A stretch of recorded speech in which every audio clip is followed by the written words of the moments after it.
Staying in West Africa, the implications of Sierra Leone's decision to rebuff ECOWAS plea for the relocation of former President Koroma to Nigeria are reverberating across the region. The ECOWAS request was primarily intended to restore peace and tranquility to a region grappling with instability on various fronts. However, the rejection has sent shockwaves through the ECOWAS Secretariat as Sierra Leone, a bona fide member and signatory to its protocols, dismissed the request signed by President Omar Toure. This move is not only an affront to the Commission, but also a diplomatic challenge for Nigeria, currently holding the chairmanship position with President Tinubu at the helm. The implications of Sierra Leone's rejection of the ECOWAS request are indeed far-reaching, casting a shadow over diplomatic relations and regional stability. Now, to discuss this, we're joined by Fodi Paul O'Neill Kamara. He is a health advocate and a public affairs analyst. Hello, Fodi. Thank you so much for joining me at this time. All right, so Fodi, how do you interpret Sierra Leone's decision to reject ECOWAS's plea for the relocation of former President Koroma to Nigeria? I consider the request by ECOWAS as being unconstitutional as well as being unreasonable. Because let us look at Sierra Leone. Sierra Leone is a sovereign state. We have our constitution and other legislations, that are used by the government to oversee whatever is happening within the country. You just can't get up in one day and ask a government, a president, a sitting president, a constitutionally, democratically elected president to hand over a suspect to you because of no reason.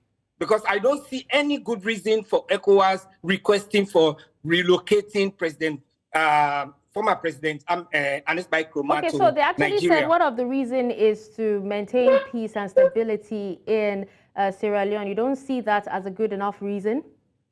I don't see that as any good enough reason. Now, here was something that happened within the ECOWAS states itself. That was in March of 2015, a democratically elected vice president was undemocratically sacked. And he took to the ECOWAS, for them to hear for hearing. ECOWAS wrote back to the government requesting that they transfer the case to the ECOWAS court. But the then Attorney General and Minister of Justice responded to them on the 17th of in November 2017 that we are a sovereign state and our judicial system is good enough to handle the matter. So they refuted and declined the request of ECOWAS. And if it is these same people that are now requesting for the ECOWAS to take upon themselves to request for transfer of the then president who refused ECOWAS, I don't see it reasonable.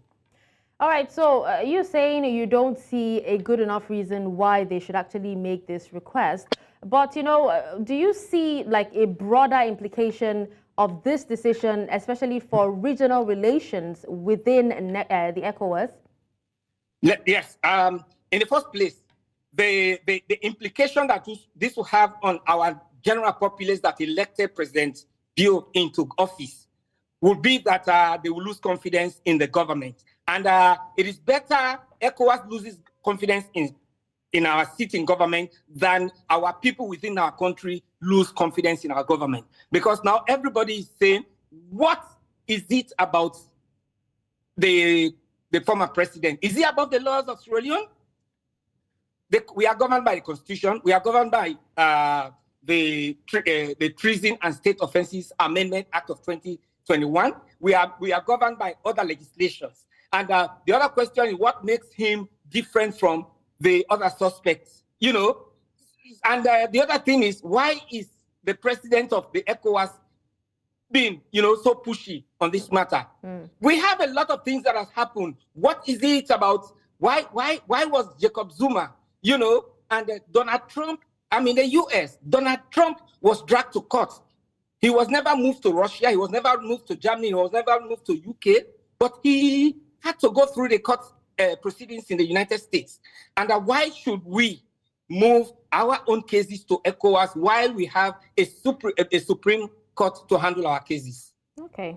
So now it's unreasonable. All right. So, but how do you think this will impact the perceived effectiveness of ECOWAS in mediating political issues within member states?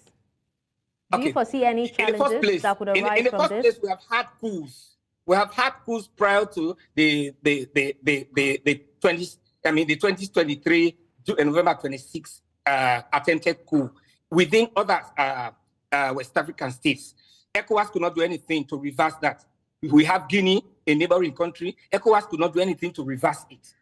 And we now had the August 10 issue where police officers on duty were brutally murdered.